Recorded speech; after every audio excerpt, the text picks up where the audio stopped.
All right, welcome everybody to Whiskey Reviews. This is where we discuss movies and topics for extended periods of time that I can't normally do on my YouTube channel. So today we're going to be talking about Star Wars and the entire Star Wars universe, pretty much, at least the movies. Yeah. But he's going to be approaching it more from the book side, or the literature side, I should say. Yeah. And then I'm going to be approaching it from the film side. Yeah. So more of, I study literature and the art of story, so I'll be coming at it more of like, okay, how is this reaching out to us as a story, not necessarily as a cinematic experience, but if you were to just read it as a text, like if I put the script in front of you, what's that trying to say and how is that actually working? Yeah. So with that, let's get started. Cheers, sir. Cheers.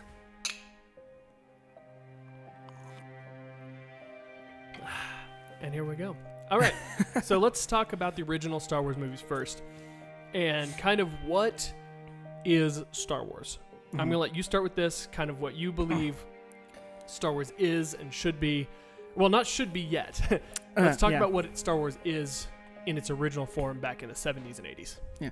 Well, Lucas always talked about how he wrote this. I mean, there's interviews where George Lucas talks about his story writing method, and he was huge on Joseph Campbell, which if you don't know who Joseph Campbell is, he was this psychologist guy that worked a lot with Carl Jung, if I remember correctly, and he was obsessed with the idea that stories were universal because there's something inherent in our, subconscious as humans that has these archetypes. And so Joseph Campbell wrote books like Hero with 1,000 Faces, things like that explore all these archetypes that we see over and over again and the impact they have on our psychology. So for Lucas, Star Wars is quite literally a way to make a modern mythology. So for the Greeks, they had their pantheon and their mythology. For, ancient Babylonians, same thing. For the Vikings, they had their pantheon, their mythologies. And these all were stories that followed these same archetypes that gave them a framework for understanding who they were, how they got there, and how they ought to live in the world. And so for Lucas, we had kind of moved past a lot of that. I mean, obviously Christianity is still around in some forms, and there are other religions that are, but a lot of those myths were religious in nature, and we obviously don't think that they hold any real value to them. So he wanted to create like a modern myth of sorts. And so he wanted to use those archetypes in Star Wars in a way that brought us into a new sort of mythological structure we could use and build off of in the same way that they would have in, ancient Greece. Okay. Now, was this his original plan prior to the movie coming out? Or did the movie coming out change that? I think it was his idea from the beginning, because, I mean, you can watch the interviews, and he designed New Hope to be a standalone just in case he didn't get the funding for the other movies. But even still, even the way A New Hope is written is just inundated with this sort of thinking, and inspired by people who are doing the same things like Tolkien. Like there's actually an early draft of the script of A New Hope where Obi-Wan and Luke's first interaction basically rips off Bilbo and Gandalf's interaction, where he says, "Good morning." And he's like, is this morning good, or is it a morning, that whole interaction? Interesting. So there's a script where he directly rips that off to kind of fit those into the same archetypes in his mind as he's writing it. Right. Now, one thing I love about the original Star Wars is that it is I would guess that what happened on screen was about as good as it could have been to what he had envisioned. Now, obviously, he had things envisioned back then, exactly. He couldn't do the CGI at the point that he would have liked to, which we see later in the prequels. Yeah, or even when he goes back and then puts new stuff in. Sure, he always had this idea of it needs to be bigger and better than it is, but this is the best we can do right now. And oddly enough, that's the best version of it, film-wise. Yeah. Is the version that is less touched. And now, this is the whole argument of, do you watch the original theatrical release or the special edition or the fourth special edition, whatever, all that. But it was the original one that got everybody in the theater and made them love Star Wars to start with. Yeah. And I'd say just don't. I'm a big fan of not changing things that worked. Yeah. Like, why would you change that? So we get the original Star Wars movie, and then Empire comes out, and Empire is, other than The Godfather, it might be the greatest sequel ever. Very That's possibly. A bold claim. It is. Yeah. But you have. It's really good though. You have Godfather Part 2. You have Aliens. You have Empire Strikes Back, and all three of those came out within probably a 12-year period. And The golden age of sequels. yeah, it was insane. And so him being able to come out with a movie that good after one that was already super praised, one is now unheard of. Nobody makes sequels that are that good anymore. You might have one director that can do it here or there, like very few. But how does the second movie and then Return of the Jedi, how does that fit into his narrative?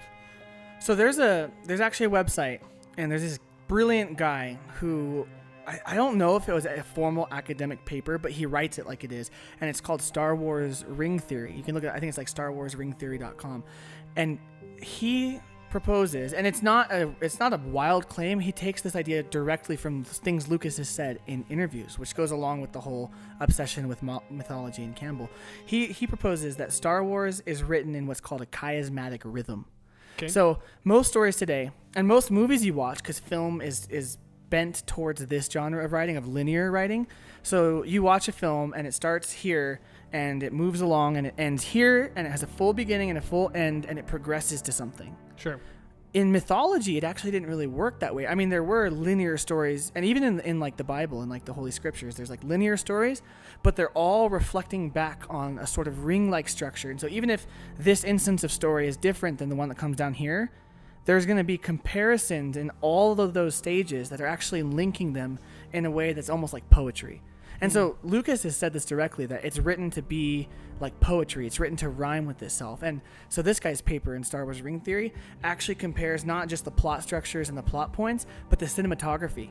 So if you think about episode 4 and episode 1, so New Hope and Phantom Menace, Phantom Menace, there's direct links even in the cinematography. For instance, when they're destroying the Death Star in episode 4 and when they're destroying the droid control ship in episode 1, the way that the ships enter, the way that Anakin and Luke both shoot in that narrow area, the way that it blows up to the way that it actually expands out as a ring and the camera frames that, they're all the same type of shots. And this is referencing the older one. So episode 1 is doing that to reference episode 4 and make a connection. And it's not just cheap writing. And like that was, like we'll get to episode 7, but everyone's accusation of episode 7 is, oh, it's just cheap writing. They just took A New Hope. It's like, well, if they're doing what Lucas was doing, they're actually doing exactly what would happen here.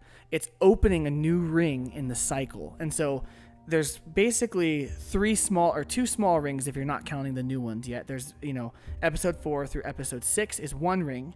So episode 4 opens it, episode 6 closes it. And then episode 1 would open a ring that episode 3 would close. Right. But then also there's one big ring that episode 1 opens and episode 6 closes.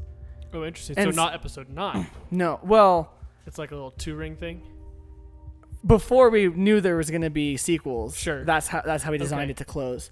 And so episode 1 and episode 6 actually have a lot of things in common too. And the point of that is, obviously within that there is a linear story from Anakin getting found in episode 1 to Darth Vader dying, Palpatine being defeated, and Luke being the last Jedi in episode 6. There's a linear story there, but the way that they're written is actually the same story, opening and then closing and folding and unfolding over and over again. Okay. So I'm going to take that and kind of jump onto the prequels a little bit. Okay. That most people didn't think of that at all when they watched The Phantom Menace. Yeah. So it's really interesting that episode 7, I mean, we'll get to those later because that's probably a whole jug of alcohol in itself. But nobody compared those two, episode 4 and episode 1, or 2 and 5, or 3 and 6. Yeah. Nobody caught that parallel. So do you think that he should have done it better or made it more obvious, or do you think that was great that we didn't notice it until you really research it? So this is the thing. I think George Lucas is a brilliant storyteller, and I think if you just took the scripts of the prequels, like if you just turned your eyes off and didn't listen to the way that Anakin spoke his lines and see the cinematography, if you just took the raw story that was there, the story that's being told is amazing. and people are going to crucify me for saying that, but I think the raw material of what he was trying to say there, Sure. and that's the key, is trying to say, is brilliant. I just think the execution was the problem. And this is the same thing that I think is the problem with him maybe editing or redacting things from the originals. His vision got so big about what it should look like on screen, and I think he kind of gets convoluted and lost when it comes to actually executing that as a director. Yeah, that's actually one of my biggest issues, and where we've had the most discussion is the difference between what he was doing and how it came across. Yeah. Because he is not a good director.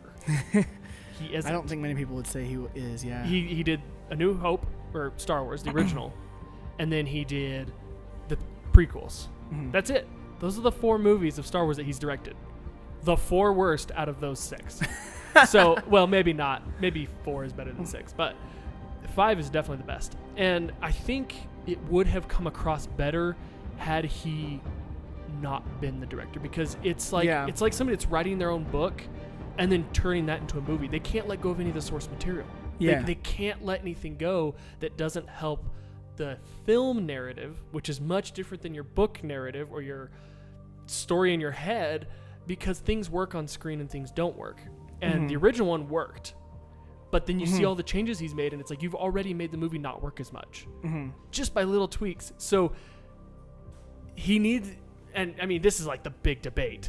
Like, should Lucas let go of Star Wars? Should he not? And then obviously he did, but I think he was a great creator, but not a great screenwriter. And I don't think because he could write a screenplay. Well, okay, I haven't read his screenplay. Let me start that over. He doesn't know how to execute a screenplay. Let me put it that way, because we've seen the prequels where it's like, man, you can see what he's trying to do and just couldn't do it. And so before we get going on anymore, I want to know where your list of Star Wars movies, best to worst. Oh, geez. Just to kind of change the topic a little bit before we jump into the prequels more. Oh, man. Okay, so... Because I've thought of this a lot. Yeah, I haven't thought about it as much. And not counting the spin-offs. I'm talking just the... Yeah, so no Rogue One, no Han Solo. Exactly. Okay, that's fine. I'd probably put Rogue One in there if it wasn't off limits. I think it's good. I think it's really good. But, so I have a tough time doing this because I can't just look at one movie at a time in the way that I view Star Wars.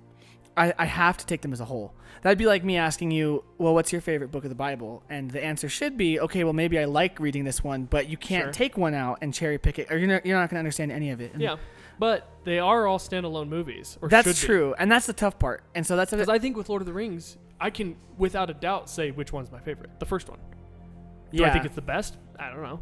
But I don't like the second one as much. You take out Helm's Deep, second movie just doesn't do anything for me. But Helm's Deep is so good. So like, there's ways that I can look at it, and those are my favorite movies of all time. Yeah. And I can still separate those because they're their own movie. That's one thing. And Peter Jackson did a great job of executing them in film Exactly, form. But it doesn't matter if they're planned out as a 3 movies. They're still their own individual movie, and they have to be able to be watched as an individual movie. Or you should be making a TV show.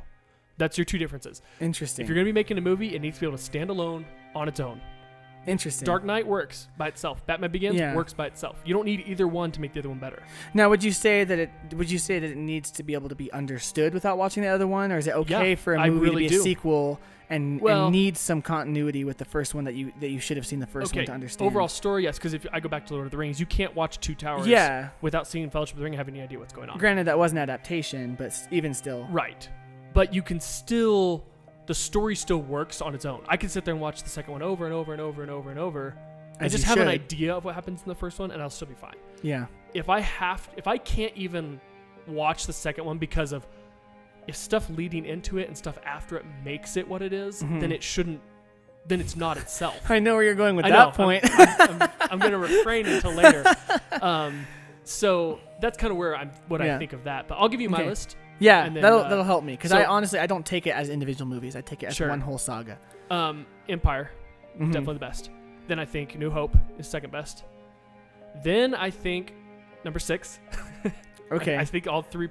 So those are in your top 3. The first 3 are the top 3. But it goes 5, 4, 6. Then I think it goes 3, 1, 7, 2, 8. Gotcha. I think 1 is still better than 7. Yeah. Wow. And as much as people hate it and like there's problems with it, I'll give you your list and then I'll go back into why in a second. So I would say, I'm going to make, of course, I can't just give you a straight answer. I'm going to make some amendments to some of these movies. And okay so that's why you're here. it can't be simple. I think I would go, if the ones I can watch every time and the ones that get the most,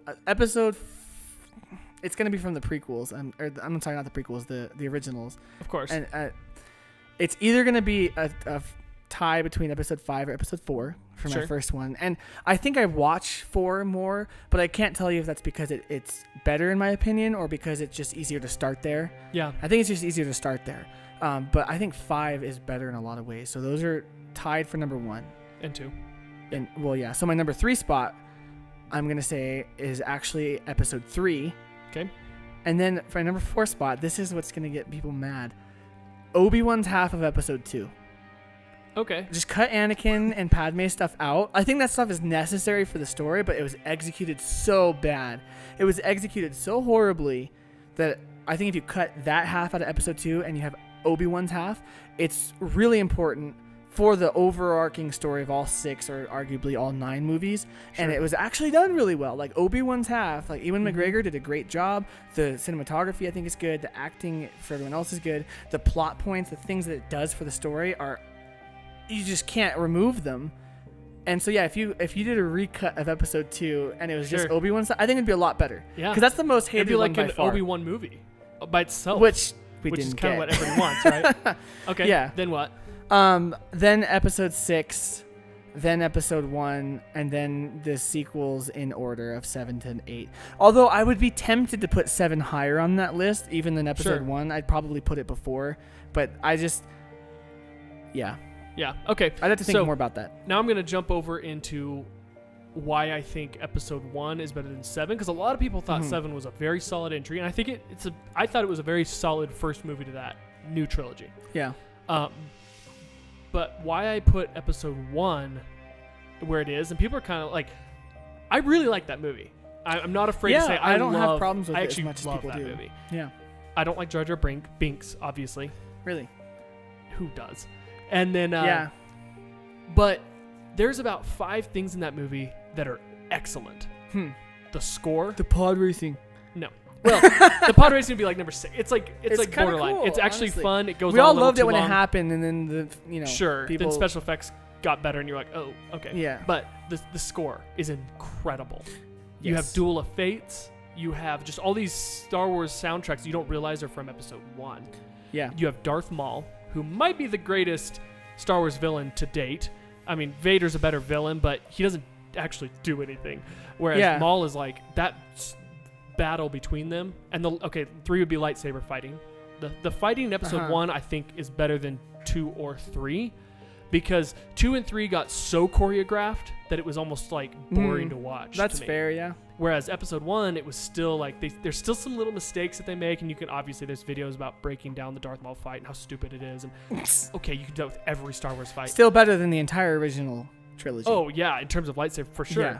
And so those 3 things are like the big ones, and then it was a new world. He created a completely new world out of a world we already knew, right? Yeah. We knew Star Wars. It was 4, 5, and 6.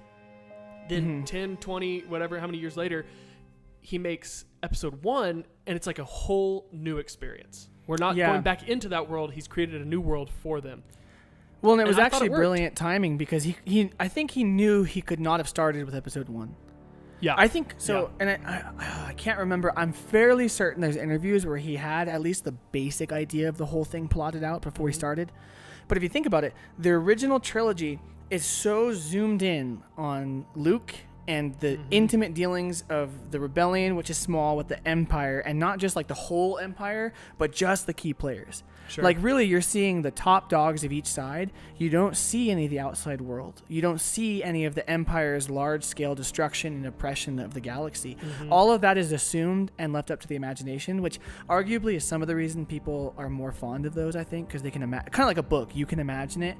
Sure. But But then with episode 1, he gets to go back and reestablish what that universe was like. What did we lose when the Empire gained control, and how did it get here? And then we've already been imagining this world, and it's been so narrowed in on this, and now you get this zoomed out version, and you get to see for the first time with all this new technology what his vision of Star Wars actually was. For me, that was captivating. And yes, I was a kid, but so were the people when they saw the originals, and that's why they're so nostalgic about those. But when you see just the beauty of, I think the pod racing even was so well executed in terms of, it was just so imaginative. And then you see the beauty of Naboo, and then the underwater realms, and then Coruscant, and you're just thinking, wow, this universe is huge. Yeah, I think episode 1's big strength is not in its story, but in its technical things. It did a lot of that really well. It's special effects, the battles, all that kind of stuff, where it suffered a little bit on the story side. Because if you start thinking about the story, you're like, oh my gosh, they could have cut an hour and a half out of that movie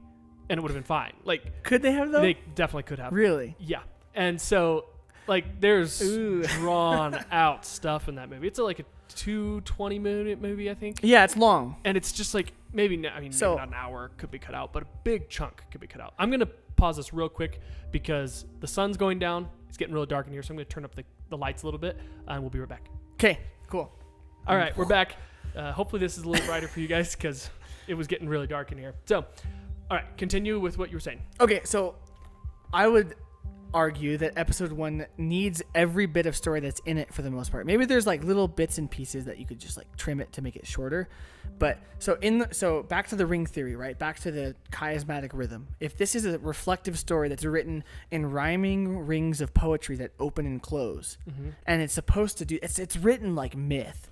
So like you think about Greek mythology, and the things that happen again in maybe a different way. It's a little more nuanced the next time it happens, but it's supposed to be reflective on that last thing, and it's supposed to tell you something about humanity and just ourselves. It's supposed to be that deep and almost spiritual. So, well, if episode 1 through 6 is a big ring, and it's an epic myth that's being told, not just a film, but a myth. It's this grand thing that informs you about your nature and your place in the world, even though it's in space. Episode 1 is prologue to that myth. And so prologue is always long to set the stage of the entire narrative. So like in the Bible, it's the book of Genesis, and that is like the longest. It's so long. It's like 50 chapters. I think it's like 49 chapters legitimately. And it goes through so much story. And if you're studying that book in relation to the rest of the story of the scriptures, you can't cut any of it out because it sets the stage in so many important ways for what's to come. I think episode 1 is the same way, and for a couple of reasons. So it gives us an idea of what the Republic was before. So we see Coruscant, we see the Jedi Order, which is just awesome because we've been wondering what that was like in its glory. Now we get to see it. We get to see some of the tensions within the Jedi Order with, Obi-Wan and more so Qui-Gon kind of wanting to do his own thing against the will of the Council with, taking Anakin in even though he's older. So we're already seeing some of that, which I would argue is one of the most important things about episode 1. You get to see the Outer Rim and Tatooine beyond just where Luke was, because Luke was so far in the desert, and then he was just in Mos Eisley for like 2 seconds and he's gone. Right. Well, we're like, okay, well, what's Jabba the Hutt's whole thing like? Well, now we get to see that economy more so, and then not even to mention there's a link between Anakin in episode 1 and Luke in episode 4 in so many important ways. Right. It's like truly he's his father, and you get to see that connection in a lot of ways. You get to see the economy there, which I would link. You're not gonna like this. I would link that narratively to what happened in episode 8. Although that should have been in episode 7, right? Which you see with the stuff on Jakku, right? The whole slave thing, and you see that in some ways, but the whole cantina and gambling scene belonged more in episode 7 in terms of this theory, than it did in episode 8. And we're not talking execution. We're talking in terms of what the story needed at what time. That moment where they find out that the people are funding both sides and making money off of war needed to be in episode 7. Yeah, not to jump ahead. That's the most important thing that happened in episode 8, I think. And everyone's like, I hate Finn's sideline. I'm like, it may be executed awfully, but it's so important for the story. We'll get to that. I don't want to talk about those new ones we'll get there. Once I start ranting about those, it's over. You can't put that back in the bottle. I'm going to go back to episode 1 and talk about a few things I think they should have changed. And, no.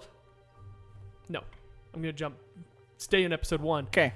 and go back to what were our expectations going into episode 1, and I'm not saying me and you because we were young and we loved them. I mean, I had seen all the other Star Wars movies, but that one was like fresh. I'm talking about like the people that saw the original Star Wars, waited 20 years, now have seen episode 1, and the difference between like what expectations and reality, because this, we were talking about this before that we started, that I think it was the first series of movie at all that did a group of movies and then 20 years later did sequels. Yeah. That wasn't just like one random movie. It was like a group of movies, bunch of years later, another group of movies. Now we're starting to see it more with Marvel kind of stuff and all this where the series is drag on for a long time. But what were our expectations and what should they have been going into Phantom Menace, having watched the originals? I think this is where, so there's two things that I don't want to just be someone who says he understands what Lucas was thinking and doing, but there are two sides to him. And I think there's this one side where he's this brilliant storyteller and sub-creator, which sub-creation is an idea that Tolkien invented with Lord of the Rings. And it's this idea that you're inventing this entirely new space to work in that allows you to play with some of the most fundamental ideas to our humanity and just free-form create. And that's what most people consider high fantasy. Yeah, right? So Star Wars in that sense is high fantasy. Star Wars is not a sci-fi movie.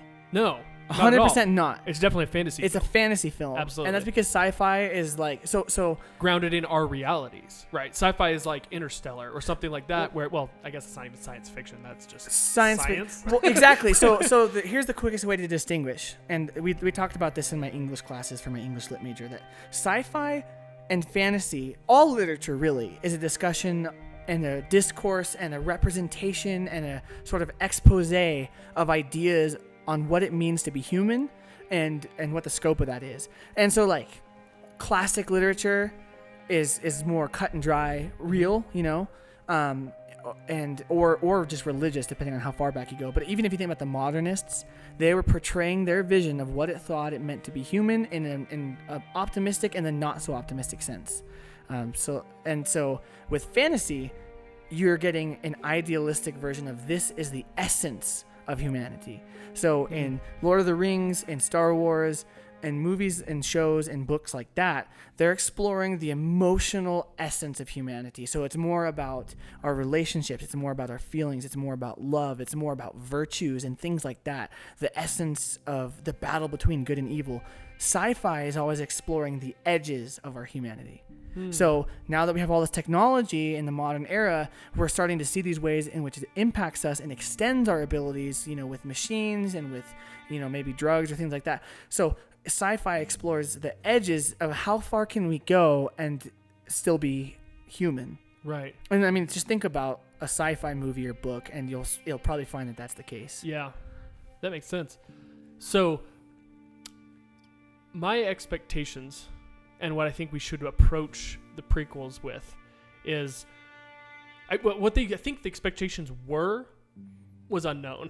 Yeah, no one knew what to had in their think. mind like, oh, I can't wait for Star Wars to come back and everything. But had the originals come out again, same quality and everything, people would have been so disappointed. Okay, because what they don't realize is you can watch an old movie and love it, but if that came out now, it would suck. Yeah. Because of special effects and everything. So we got to throw that out the window and go, okay, it's got to be new, it's got to be different. And I think it totally capitalized on that. It was new, it was different. I think the one big thing that hurt it was that the story arc wasn't clear. And now you keep talking about that it's like very much like episode 4 and stuff, but 4 was a very simple story. Yeah. Luke gets this knowledge, goes on this adventure, destroys the Death Star, and learns about himself. Yeah. That's it. That's like the whole movie. Now, obviously, there's other stuff, but episode 1, you can't really even tell me what it's about. You can be like, well, part of it is about the Republic and, power of the Senate, but then on the other hand, you have Anakin over here doing his own little thing, which his arc is really weird because he doesn't really have an arc. He kind of gets saved and then doesn't do anything and then saves the day. It's like, it's really weird. Yeah. Like, the story just wasn't good enough. And I say story as in execution of what was written. Yeah. Of the screenplay wasn't good enough. I agree with that. It needed to be tighter. And that's why I was talking about cutting time down. Okay. If you're talking about the structure of the way that those story arcs work, there's too much downtime in those story arcs of not happening. Yeah. That's what I feel like is the biggest issue with episode 1 is it doesn't really quite know what it is. It's like all these things at once. Well, it's trying to be so much. And this is the tough thing. I really like Lucas's vision for what a film can be. And I love the idea of taking a myth, something that's epic and grand, and turning it into a film saga and having it all be cohesive and linked. I just think he sucks at doing it. And I mean, so Lord of the Rings is a great example of it being done well, because you take, obviously you can't take everything Tolkien's ever written because we don't even have all of it. I mean, his garage is full of stuff, right? But the Lord of the Rings takes this epic universe, and you get to see the scope of it. You get to see what's at stake, but you also get a concise narrative that breaks down the fullness of it in a way that you can kind of digest in a 2 hour, 3 hour, or Return of the King 4 hour edition. Right. And obviously the idea of doing extended for the true fans is another great idea. Lucas, if that would have came out first, he could have taken that idea and ran with it, I think. Absolutely. And I think that would have helped a lot. So, but I don't think that anything that happens in episode 1 is unnecessary. Sure. In terms of the story, in terms of execution, yeah, there's some stuff that just sucked. Jar Jar Binks. You can't remove Jar Jar Binks as a character, but you can execute him differently, I think. He could be in it for 5 minutes. Well, 10 minutes. I don't even think so. I think that he's really important. He doesn't need to be there the second they get to the Gungan place. The second that they leave and they go, oh, we'll take the Gungan with us and leave, then he doesn't do anything. He's just weird and annoying and loud and obnoxious and stupid. He doesn't actually do anything until the Gungans fight again. Yeah. Which then you could even get rid of him then and we don't care. The only thing he does for the story is get them into the Gungan place. Yeah. Well, and he guides them a little bit. Yeah, but that doesn't need to be there. Yeah. They're Jedi. They could figure that out. Like, it was like, we need a guide. Like, really? You're Jedi. You have the Force. Like, I think the reason you need him in episode 1 is because of what he does in 2 and 3. Okay. And so Lucas takes this idea. So this is where the whole Jar Jar Binks conspiracy theory comes from, by the way. Of him being a Sith Lord. Because Lucas takes this idea from mythology of an unexpected wise guru. And so that's what Yoda was. Like, think about Yoda in episode 5. He's weird. He's an idiot. He seems stupid. He seems just naive, and maybe not naive is the word, but he seems just aloof and like he has Alzheimer's and is kind of crazy. But he is the wisest Jedi, and he's the only one left, and everything he does is intentional. Well, so Lucas, I think, kind of wanted to do that with Jar Jar Binks, but then so I don't subscribe to the Jar Jar Binks Sith Lord theory. Sure. But I think that Jar Jar is more important than the execution makes him out to be. But again, that's the execution. Again, so all of the movies come down to that. Yeah, his character is fine in terms of like what he accomplishes and why he is there. But why did they make him an idiot that nobody wanted to watch? Like, that's what I don't get. Is it's like, we're gonna make this really important character that could have been a major player in the series, and even episode 2 and 3 when he's like in the Senate and doing all that stuff. Like, and that's so important. Seriously, though. Well, that's kind of the point. It's like, yeah, but you could have made him more serious to the audience, and us not go, why the heck is he there talking? Like, it doesn't make sense. Yeah, so I think they should have done 2 things with the execution. They shouldn't have made him as outwardly dumb. Like, he could have been maybe clumsy, like he was, and there's some comedic effect to that, maybe a little bit less of that. But I don't think that he needed to be like, the second you see Jar Jar, I could have told you, yeah, he'll be on the Senate and manipulated to do something awful, and you'd be like, well, of course. It should have been been a little more surprising, but not unheard of.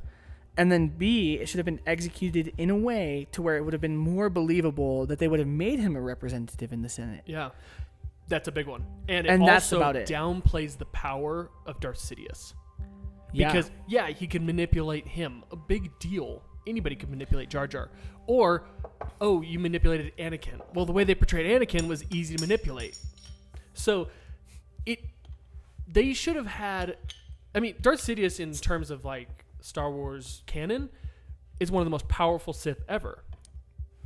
You don't see that at all in the entire series. It's not executed well. Man, it all comes down to execution. It comes down to execution. It's so true. And now the only one that I think... Now, let's talk about episode 2. Because episode 2, other than Last Jedi, is without a doubt my least favorite. I tried to watch it again the other day, and I said the other day, a couple months ago. We should just make a recut and cut was, every Anakin part out. It was brutal to watch. Now, again, okay, I see what he was trying to do. It makes sense. Yeah. But that one was without a doubt the most poorly executed of the prequels, because there is legitimately a third of that movie that you can skip. It's like all Anakin stuff too, isn't it? It's Anakin and Padme doing stupid stuff. Yeah. And it doesn't make sense. The decisions the Jedi Council makes doesn't make sense. Yeah. Why are you sending Anakin with her to protect her? That's a terrible idea. He's not even a master. And you obviously, are you really stupid enough to think that they don't know about the love story going on between you two? Like, it was so weird that they would let that. So again, why would you do that in the movie? It doesn't make sense. Send Obi-Wan with her. She trusts Obi-Wan, and he's like, well, he's got to go check out the clones or whatever. Like, well, yeah, they don't trust somebody else Anakin with can that. Like, I don't think. Yeah, but send a different Jedi. Like, they're acting like they have no Jedi to work with. But there's Jedi everywhere that aren't even doing that important of stuff. So that movie just bothers me because, one, it was so much wasted potential, especially with an awesome half the movie with Obi-Wan. Yeah. Where it's like, man, that half the movie is really good, but the other half is so bad that it makes the movie a very bad movie.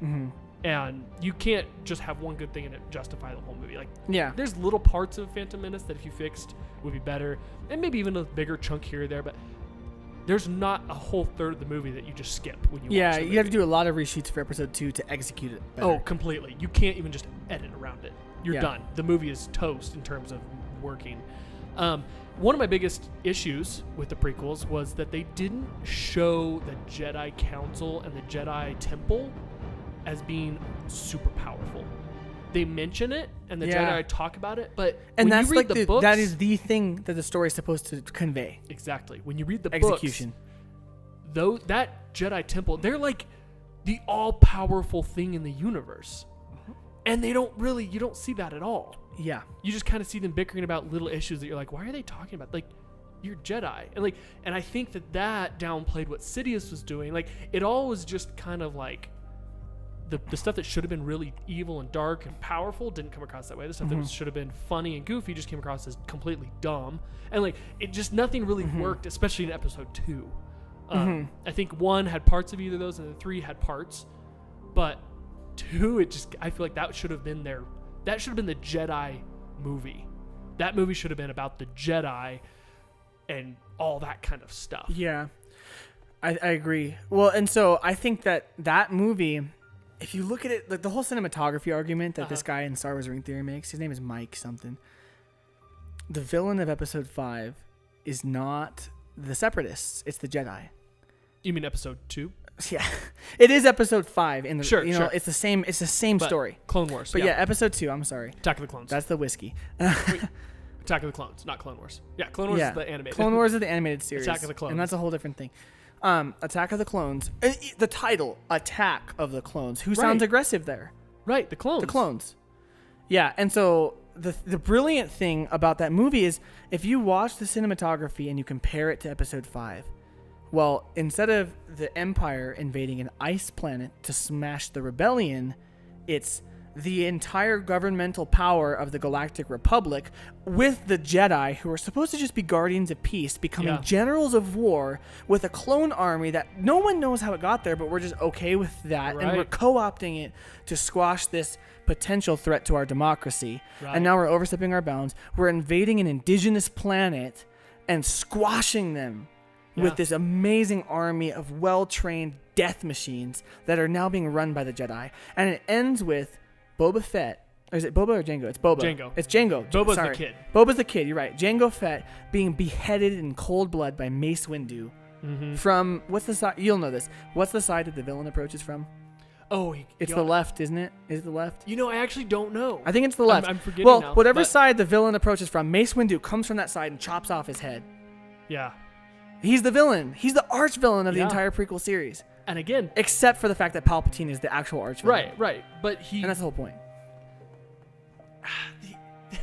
We keep talking about execution, but it's all about it because I never thought of that until you mentioned it to me about 3 months ago. Yeah. I was like, I should have figured out after the many times of watching Star Wars, the Jedi were the bad guys in the prequels. Oh, and it's so frustrating. So can I just take a couple seconds and give my amended version of the... So let me just in like 30 seconds... It's not going to be 30. It's going to be like 5 minutes. But let me break down for you my reading of the raw story material. So like Tolkien has this idea, just to frame this a little bit, that every story comes from the same pot. And you just dip into the pot. Here's the story. Yep. Well, this is my idea. This is my reading of what I think Lucas got from the pot of story. So you have the prequels, which are the sequel... God dang. You have the originals, which is the story of Luke being born into an impoverished state and then being called into this adventure to come against the Empire. And he's trained in the ways of the Jedi because he's chosen by the Force. And he's, what we'll learn later, is probably the true chosen one to balance the Force, right? And he comes up against this galactic evil in the form of Darth Vader and the Emperor, who have co-opted governmental authority of pure dictatorship to use the Force with that to command the entire galaxy. Right. And that's tyrannical, and if you read the extended canon, they're enslaving people and all this stuff. So Luke realizes, oh, we'll fight this. He ends up finding out. But they make that really obvious. It's super obvious. Episode 4. Like, nothing I'm saying here is new. The second they talk about the Empire, you know they're bad. Yeah. Well, they look like Nazis. Yeah, but a few things they've said in that movie, you just know, oh, they're pretty terrible people. Okay, moving on. And not to mention he destroys a whole planet. Yeah, like, that too. And chokes a guy out, and... I mean, but there's this whole narrative, and he finds out it's his father, and then Luke ends up winning. I mean, everything about the dynamic of that one is well executed and obvious. So here's what Lucas is trying to say with the prequels. You have this galactic republic, which is built on democracy, so are we, and it's built on all of these planets sending their best representatives to represent the needs of their planets, the needs of our states. So there's something political here as well. And they're all there to democratically engage with the problems of the galaxy to create peace. But there's a couple things that should be blaringly obvious from episode 1. They still don't have control of the Outer Rim. Right. And there's still all sorts of crime out there that has influence on what goes on inside. And then you get the problem of this. They don't have control of the Outer Rim. They miss this boy. And this is where you start to get to the problems of the Jedi Order. The Jedi Order have such a strict ruling over their religious ideals of what, the Force is, that even if Anakin has midichlorians, and we won't even talk about how stupid midichlorians are, but even if he has midichlorians that are off the chart, right, they won't admit him to be trained, because they want from the beginning of your life, basically, to train you on what a Jedi is. Right. And so then you get into the idea that, okay, so Jedis are supposed to be keepers of peace. They're supposed to be people who don't have militaristic rule, but just keep the democracy working. Sure. And they're supposed to be guardians of the light side and use their powers only for minimum necessary force for the good of everything, for the good of all around them, for life, for freedom, and all of those sorts of things. Well, what you start to see, especially in episode 2 and 3, is, okay, there are rising tensions. There are threats to this democracy that are obviously coming from Palpatine and sources of ultimate evil, but they seem to be coming from just a group of bankers who are mad. Great bankers, and I think it's miners or whatever the separatists are. Yeah. And they think they're getting screwed by the Republic, and so that's Palpatine's whole play. And they don't know that Palpatine is using that as a front, and that threatens them enough to take militaristic control and start to do assassinations. Without knowing there was a Sith involved. They don't even know there's a Sith involved. Right. And they're engaging in a militaristic level. They're overstepping their bounds. There is no democracy. And then here's the other part. The Senate cannot reach an agreement on any course of action. Right. So you see two things. It's highlighting two things. The ultimate failure of democracy, because democracy is just supposed to delay the onset of tyranny. That's if you look at the founding fathers or any of the ancient Greeks, the idea of democracy is not that it is the solution to tyranny, but that it delays it and gives enough checks and balances to stop it from ever occurring. Well, if you get far enough in a democratic environment, the two oppositional forces will be at a standstill, and that's exactly what's happening in the Galactic Senate. So on a grand scale, you have the failure of democracy due to opposed ideals because of separation of people on their day-to-day lives. They don't have shared values anymore. And then on a small scale, you have the most powerful force of warriors in the universe who are supposed to be the good guys, who are supposed to be light, starting to encroach upon this democracy supposedly for the sake of it. Supposedly for the sake of peace and order in the galaxy. They're becoming the thing they hate. And so this comes to a culmination in, I think it's episode 3, when Mace Windu wants to take executive control over the Senate and give it to the Jedi. Yeah. And that is the opposite of every Jedi ideal. It's the opposite of who they're supposed to be. And so the villains, the small villains of the Jedi, of the prequels, are the Jedi. Right. Because, I mean, think about it. They are basically, and people will say they're brainwashing kids, but I will say they were bringing up kids at a young age into their system of virtue and then acting as if it's okay to actually breach those virtues for the sake of the greater whole, right? Right. And that is tyranny at its finest. You know, do this even though it's bad for the sake of the state or for the sake of the order. Right. And meanwhile, you have this democracy that can't function. And of course the Jedi will take control of it because we're the enlightened ones, right? We're the ones who meditate all day and move stuff with our hands. So Anakin comes into this late. And the reason they don't like Anakin is because he's the only one who has enough of his own reason and hasn't been, inundated with their dogma to question whether or not what they're doing matches up with what they believe. And you can see this. He'll say, like, this isn't the Jedi way. They're doing this and not that. He sees the hypocrisy of their actions compared to their ideology. He's the only one to call it out. So it's not the tragedy of Anakin. It's the tragedy of the Jedi Order. And this boy, the only one who has eyes open enough to see it, fighting against what he believes to be true, which is the Jedi way, and what he's seeing come from those very people. Right. And then you see Palpatine, who's orchestrating this whole thing masterfully all along from the outside, take advantage of that situation.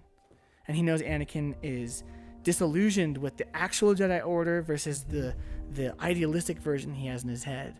And that's how he turns him into a Sith Lord. Well, if the Jedi Order are going to take control of the situation themselves and do what's best with it, I'm way more powerful than them. Why ought it not be me? I should be the one to become the Sith Lord and take control of it. And I'll have all these powers.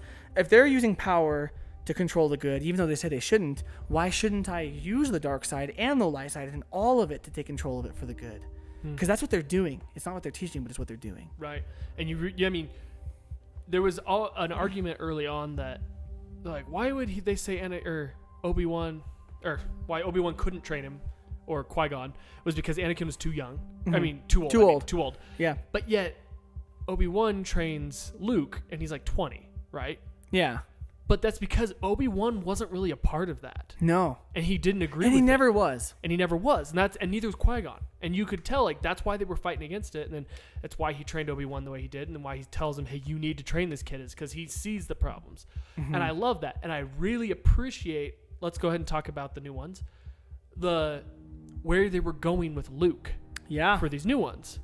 And I am not opposed of what Rian Johnson was doing to Luke. Mm-hmm.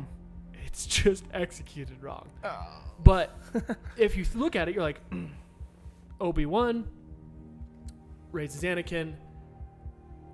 That whole thing happens. Then Obi-Wan brings Luke up. He becomes good. Then Luke sees what happens and realizes it's all been a lie all along. Like, we've been seeing it as a lie this whole time. And what you just talked about was the lie of the Jedi. Mm-hmm. That's what Luke in episode 8 is trying to say. Mm-hmm. But boy, it didn't come across that way. Yeah. Because it was so just like out of character the way it went about it. Right? Luke was always about there's good in people, there's good in people, there's good in people. Yeah, but what did he see in himself in episode 5 and 6? The darkness. Yeah, he did. He almost changed over at the very last moment. And I think that's a pivotal moment for his character arc. Right. But what I think episode 7 messed up on now, so let's go ahead and talk about 7 and 8. Those two movies don't go together. That's true. Because what you had said was, go ahead and run us through why those two movies don't click. Okay, so episode 7, I think in terms of so I view Star Wars very gracefully. So, and I approached this, I studied English and theology, right? So a lot of people are confused about what the Bible means, and I'm like, oh well, if you understand the culture, you understand how it's written, it makes a lot more sense, and it's beautiful. And the more you study it, the more beautiful it is. Star Wars, for me as an English major, is kind of the same way, sure, because he was writing it with the principles that ancient mythology and even the Bible were wrote with, which is this, written with. For me, episode 7 is a near perfect beginning to a new saga. It's called The Force Awakens because the whole point of the first trilogy and then the prequels was opening this ring and closing it. That, the problem that was created by Anakin's reaction to the Jedi is closed by his son Luke. And that's amazing. It's a brilliant story arc. Well, if he's the chosen one that's supposed to balance the Force, and then the Force is going to become unbalanced there has to be something that causes that, and it has to open a new ring. And that's exactly what you see happen. So you see this powerful force that doesn't know her heritage or doesn't know anything about, what her potential is on this desert planet in slavery. So who's that a callback to? Luke and Anakin. Right. So we know that Rey's going to be the force that solves it eventually, right from the beginning. And then you see the oppositional force of great power that's causing all of the darkness to awaken, that was really just twisted by false ideology and deception. That's Rey. Or, I mean, not Rey. That's Kylo Ren. Yeah. I just think of Reylo and I just get confused. I'm really glad that isn't happening so far. But I'm going to laugh when they're related. And everyone's like, oh no, I was for incest again.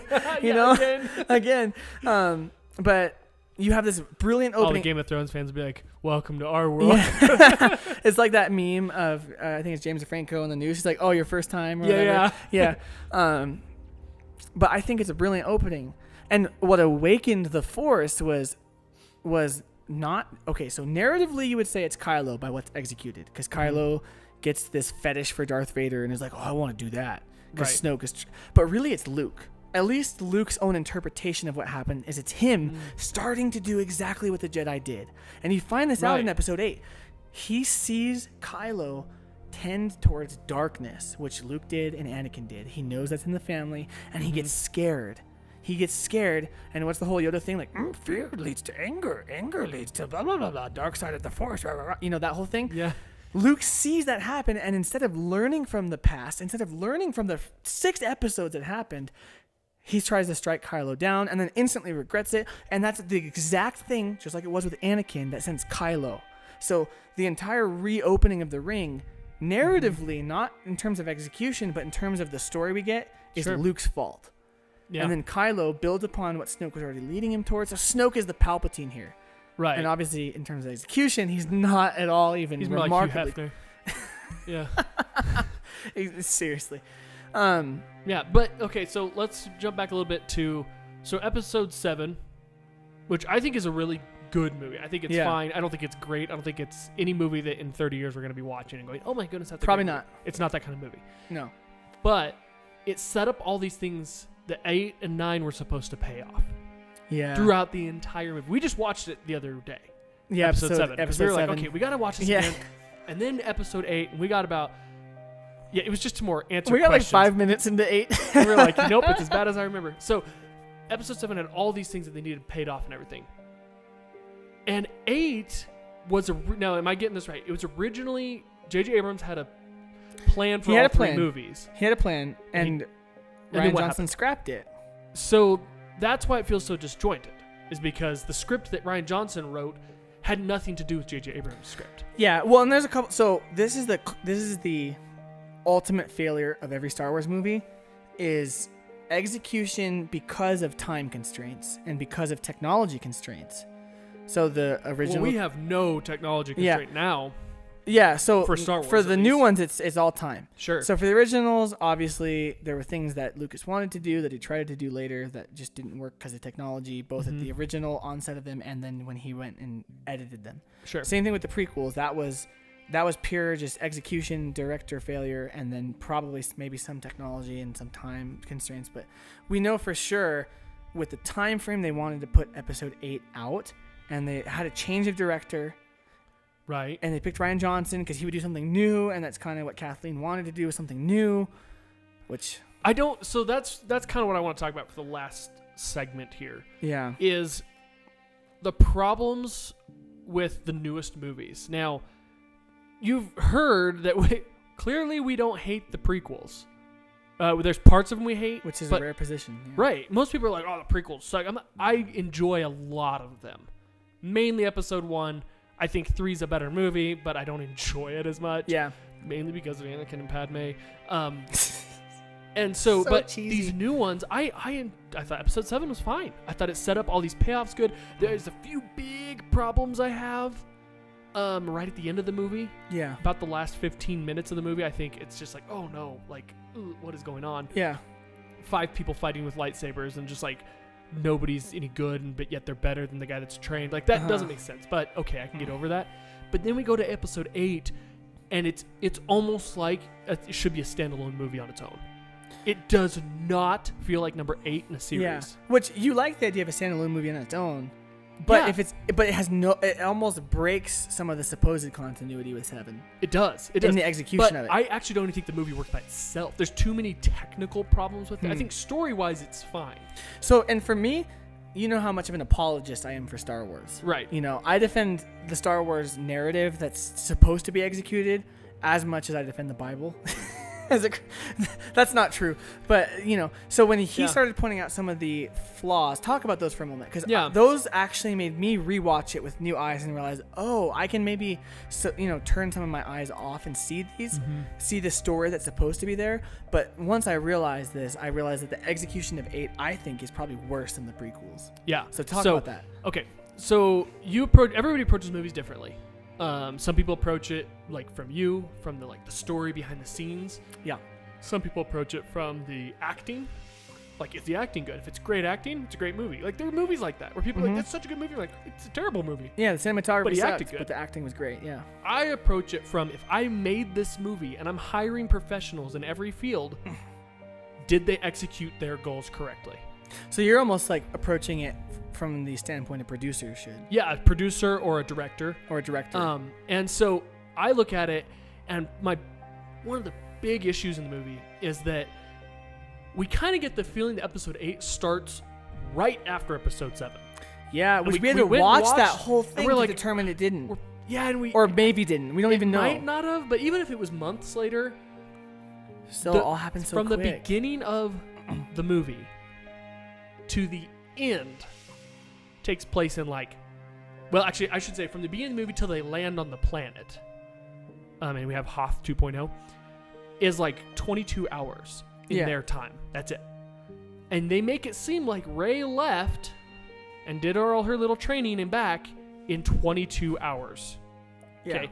Now you can go back and look no, that's not what they meant. They meant to she was there longer than that. Yeah. Okay, then they should have started with her doing her training, and they didn't jump back. But they didn't. They started with them on their race, slow-mo race, and then they jump to Rey and show what she's doing, and come back. So, and really, so you've instantly told us the movie takes place in a 22-hour period, or as long as until they run out of fuel and get down to the planet. It implies that. Yes. And so what's funny is because I'm so not into viewing Star Wars linearly. When I first watched it and then saw it the second time in theaters, I just assumed they were telling it anachronistically. They weren't telling it in order. And I think they were. But it doesn't come across that way. They edited it at all. It doesn't come across that way. Because they should have showed the scene. The very first scene should have been her handing him the lightsaber and him throwing Absolutely. it. And the whole him throwing it thing is another conversation. That's another. That's just poor execution. I understand the theory. And somebody re-edited that scene on YouTube where instead of him throwing it over his shoulder, it cuts to her reaction, and then we see the lightsaber laying on the ground and him walking off. And I was like, brilliant.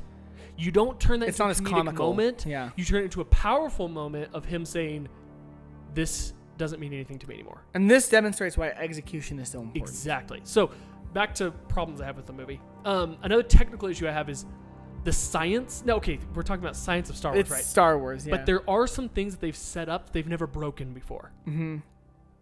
We're in outer space, okay. Things don't move there's no gravity. Yeah, there's no gravity. Unless so your weight ship creates gravity. Yeah, there's no weight of a ship. So his one line in the movie, he's like, they're smaller and faster than we are, or they're lighter and faster is what he says. How? Lighter doesn't mean anything in space. And plus, those big ships with those big thrusters could go way faster. Mm-hmm. And they send TIE fighters out that go, they're there instantly. It's it doesn't make sense why. So the context of the chase isn't executed in a way that we understand why they can't just catch them. Fighters. Yeah. Send those in, destroy those ships. But they play a waiting game, which doesn't make sense at all. And they make Hux an idiot, which he wasn't in episode 7. He really wasn't. He was super awesome in episode 7. He was powerful. He was controlling his Hitler army. And he was terrifying. That whole Hitler speech is terrifying. It's so good. And then suddenly he's an idiot that doesn't send in TIE fighters to kill. He calls Kylo Ren back. It doesn't make sense. So that's just that whole chasing is just a mess. The bombers, I can talk about little things like that. But execution in terms of if I was directing it, the action in that movie really bothers me because it sucks. The throne room scene that everybody talks about with Rey and Kylo and Snoke, we watched that. Oh, the scene where his knife disappears is what ruined so that whole bad. that Like, whole go thing for me. rewatch it and go, okay. Like, I understand a few choreographed things that mess up here. This shot was shot as if it was a oneer, where it was like kind of slow motion, but not really. But they cut. Yeah. Like, and so there shouldn't be mistakes when you're cutting like that. Mm-hmm. The mistakes that they were making. Those are the Red Guard. They're supposed to be the best fighters in the universe at fighting Jedi. Mm-hmm. That's their whole purpose. And they can't beat Rey and Kylo. Yeah. And we've just established in the end of episode 7 that Kylo's not that trained. He's just mad, right? He barely beats Finn, yeah. who's a stormtrooper. Although Snoke does say let's complete his training, but the Sure, problem is sure. so that goes back to the whole But thing then of he is shouldn't the time be able to frame, beat the Red Guard because Yeah. his training hasn't been complete. or if it has, they need to make the timeline more Sure, but he coherent. didn't do any training. And we don't know. Yeah, He they didn't don't do make any any of that clear. training. Yeah. Like, and then Rey comes back. Biggest issue with the entire new Star Wars movies is that Rey doesn't make a mistake ever.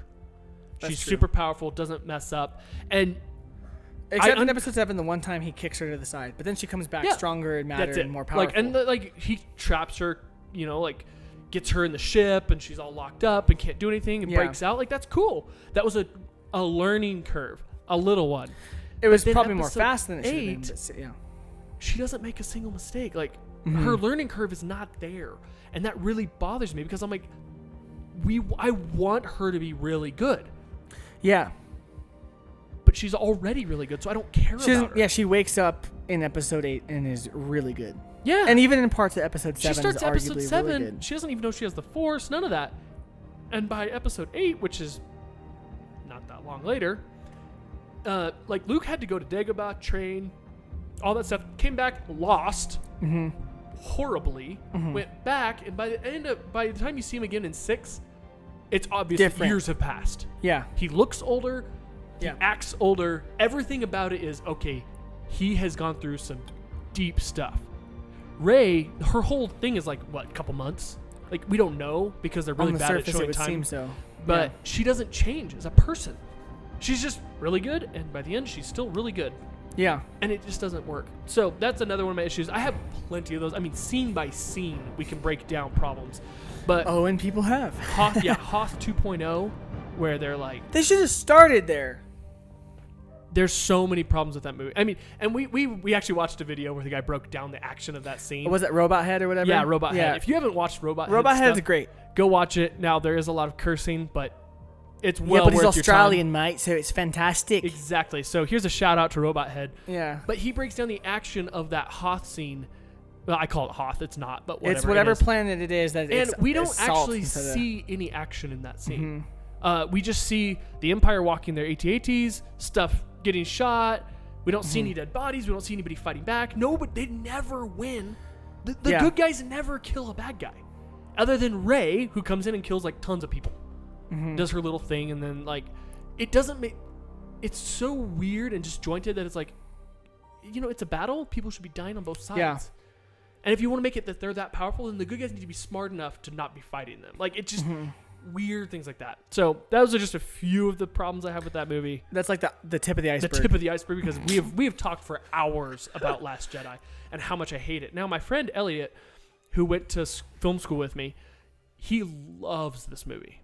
Like, to a point where he said it's one of his favorite of the decade. So I'm going to have a conversation with him on a phone, because we can't do it over text. We tried, and it just doesn't work. And I'm just going to talk to him about, like... You should record it. I'll show you how to do that. I want to. Okay, and yeah. so, like, by the time... I hope that he can enlighten me into something I'm missing. Because obviously he got something out of it. And I love that about movies. I told him, I'm never going to sit here and tell you that you can't like this movie. Ever. Because what people like and don't like is subjective. Yeah. Now, what is good cinema and bad cinema? That's objective. Yeah, and you can say that as someone who studies cinema and it's your Absolutely. art form of choice. Just like And I could say with theology. There's a reason that those movies from the 40s are still being watched and still good. And there's reasons those movies from the 90s you've never heard of because they suck. Like, there's reasons things work and don't work. Yeah. And so I want to talk with him and kind of figure out what he thinks one way and why the other. And then I think that'll really help me to understand the other side, because you're probably the only person I've ever really talked with that kind of likes Last Jedi or did. I do. I But you still approach do. it from such a different view because Yeah. it's such a literature side. Yeah, it's and just not the the raw film story. side.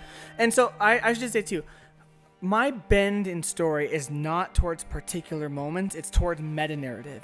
And so I'll out myself now. I'm just like Lucas and Tolkien. I think the power of story to move a human and to shape a human is so powerful. It's so beyond our imagination and so important. And it's the big, sweeping, grand, universal themes that do that. And so that's what Star Wars is as well. So I'll apologize. I want to do two things. I want to kind of give an apology for Last Jedi, like kind of be an apologetic defender of the meta narrative, not the execution, not the stupid thing, like the timeline issues, the character development issues. And Mary Poppins. What a great way for her to actually die would have been for Leia to actually die in that moment. Well, and the worst part too, and this is just a purely reality-hitting cinematic universe thing, is Carrie Fisher had died at that point. Exactly. That's my point. That's my point. That was such a way to just write her But now out. they're going to have to shoot some crappy little scene with leftover footage they had for episode 9. It's going to look cheesy. Yeah. Give her that. We all thought that was it. We were Well, and do you remember the moment? I was like, oh my gosh, what a way to go. Her son almost killed her, but didn't. But then somebody did. Like, it was so good. And then it didn't matter. Yeah. And that's a lot of the Last Jedi is that stuff. Whiskey talking. Yeah. Stuff doesn't matter. Yeah. In the story, like a lot of the particular what's his moments don't matter. It's a trap guy. Oh man, that was He died. They and just killed him. nobody cared. How about here's a great solution: switch him with Admiral Aldo or whatever Purple Face is, and have him be the person that sacrifices Purple hair. I purposely did Purple Face. Oh, okay. Yes. She's probably the worst character in the movie, other than maybe Rose. Back to execution. She does not act well. No. As an actress, I don't know if her other movies are good. The character makes sense, but yeah. it would have made more sense with a person that we knew already, which would have been if she was in episode 7, but she was. Yeah, or episode 7, but the guy why can't I remember his name?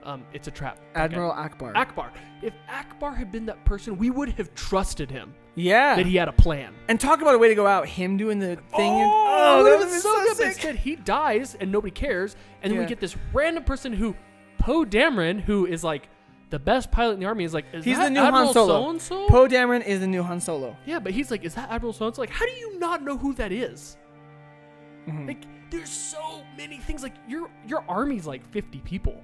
You should know who the so admirals how did that are. happen? This is my biggest thing, execution-wise.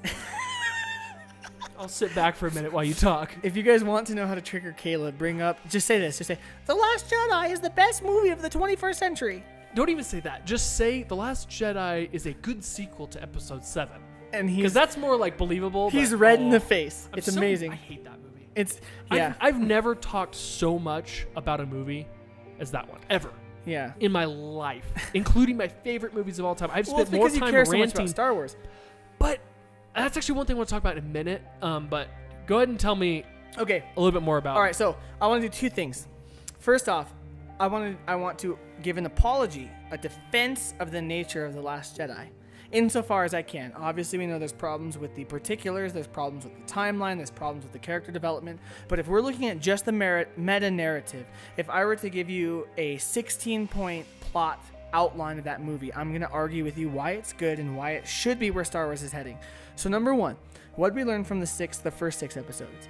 It's that the Jedi is the light side and that the dark side is the dark side, and the whole point, and this is Lucas, the dark side is the dark side. Yeah, it's the evil and dark bad side. But the whole point is not that it's good versus evil, but that it's balance. Mm-hmm. And so this is Lucas bringing in his Buddhist and Stoic. Really, honestly, like everyone talks about the Buddhist influence and the Taoist influence, but a lot of Star Wars is also influenced by Greek Stoicism, which is this idea of fate and balance, which goes into a lot of Buddhist and Taoist philosophy, but they were separate. So the whole point is balance, and Anakin was supposed to balance, and he didn't. Luke did balance it, and then supposedly reawakens the lack of balance due to his own failure to learn the lessons that Yoda, Obi-Wan, and Anakin should have learned. And Luke should have learned them as well, and apparently didn't. So the whole point is that once again, the Jedi, the idea of a Jedi order, the idea of an order dedicated to solely the light side of the Force, leaving no room or no practitioners of the dark to balance them, is bad. And it should be portrayed as bad. And Luke in 8 does, but he does it in a way that for all of us that are fans, like, why'd he get so cynical? Yeah. You know? That doesn't make sense because the Luke we know was the Luke that gave up his lightsaber to Darth Vader because he thought he could change him to become a good person. Like, that Luke is not the person we see on the island. And I understand time has passed, a lot of time. But why? But he doesn't talk about it. Why? And we that's never the thing. explain why he feels this way now. He just is that way. And you're like... And he's crabby, and he's old, and he's tired, and he didn't want to be interrupted. But he's also the Luke that at least would offer an explanation, maybe a summary. Here could have been your exposition that happened in episode 8 of why is he this way. And it's, well, this is what happened to my father, and the Jedi Order caused it, and caused an inadvertent evil as much as the dark side caused an advertent evil. Right? Can you imagine how powerful of a scene that would have been? That would have been so powerful. Had Luke been sitting there with Rey in a dark wherever. With like a candle. Maybe and like his face near lit. the Jedi text. In front of it. And just talking about how the Jedi all along have been wrong. Yes. And not wrong because they were evil, but they were short-sighted. But instead we have to like pluck this out of what he talks about and goes, oh, that's what he's trying to say. Yeah, it's just what? It's execution. And to be fair, the prequels weren't executed well. Sure. So they weren't set up with a good pitch to hit off of, you know. But Luke is cynical because he knows this, and the story implies that he knows this. Yoda saying, "Read them, have you? Page turners, they are not." Like, oh, our order isn't the most compelling thing. Sometimes it's dogmatic, sometimes it's crippling, and obviously it didn't work the first time around. Yoda's Force Ghost is admitting this. Luke knows it. So the whole point of the entire sequels is continuing on with what with what Lucas wanted to portray, which was it's all about balance. And so the idea was, and this is portrayed in no movie better than Rogue One. Because, oh man, it's brilliant. In Rogue One, the Empire, or the Rebellion, is doing criminal stuff. Like, what's that guy's name? The Rebellion leader? Forrest Whitaker. Like his character? Forrest Whitaker's character. Yeah.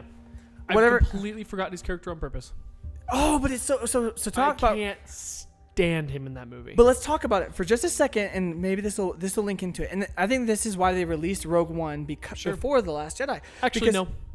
The reason they released it was for money. For money, yeah. Period. But I think it's a brilliant story. I guarantee you, Kathleen Kennedy and those people at Lucasfilm had no idea that Rian Johnson was going to be making the movie he was making. Maybe not. So it we don't know if he kept the skeleton of JJ's idea or not. I'm going to say he took an idea and read it and went, okay, I'm going to rewrite my own script with that in my mind. And that's who he is as a director. That's what he does. But in Rogue One, what you see is this. You see the Empire, which we obviously know is bad. It's been declared unanimously without any hesitation they're bad.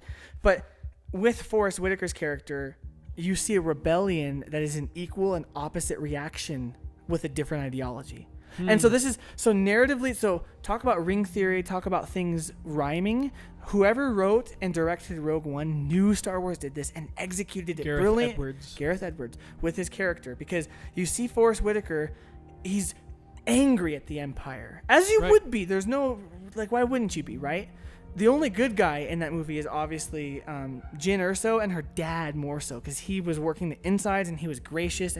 But Forrest Whitaker's character wants to enact violence. He performs terrorist attacks against the Empire. And when you see him, when you're first introduced to him, what do you see? You see a guy with heavy armor that needs a breathing apparatus to operate as a human. Who does that remind you of?